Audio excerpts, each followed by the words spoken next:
జగన్ జైలుకెళ్తే చంద్రబాబు సింగపూర్కి వెళ్తాడా? చంద్రబాబు కూడా జైలుకి వెళ్లాల్సిందేగా.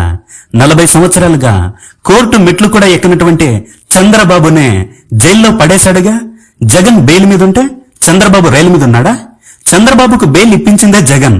ఎందుకంటే చంద్రబాబు జైల్లోనే ఉంటే ఎలక్షన్ టైంలో సింపతి వస్తుందని.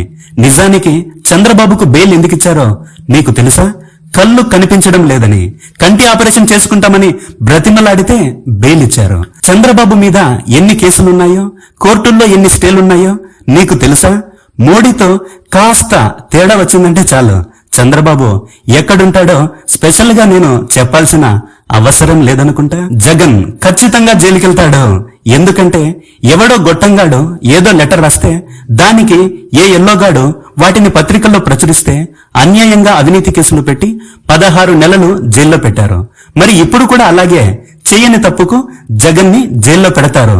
దానికి జగన్ ఎప్పుడో మెంటల్ గా ప్రిపేర్ అయిపోయాడు. 16 నెలలు జైల్లో ఉన్నడికి 3 నెలలో 6 నెలలో జైల్లో ఉండడం పెద్ద పనే కాదు. నిండా మునిగాక చల్లి దేనికి? కానీ ఈసారి జైలుకెళ్తే మాత్రం జగన్ మరింతగా రాటుదెలుతాడు. తర్వాత జగన్ ఒక్కొక్కడి జీవితాలను తారుమారు చేస్తాడు. ఇది తథ్యం.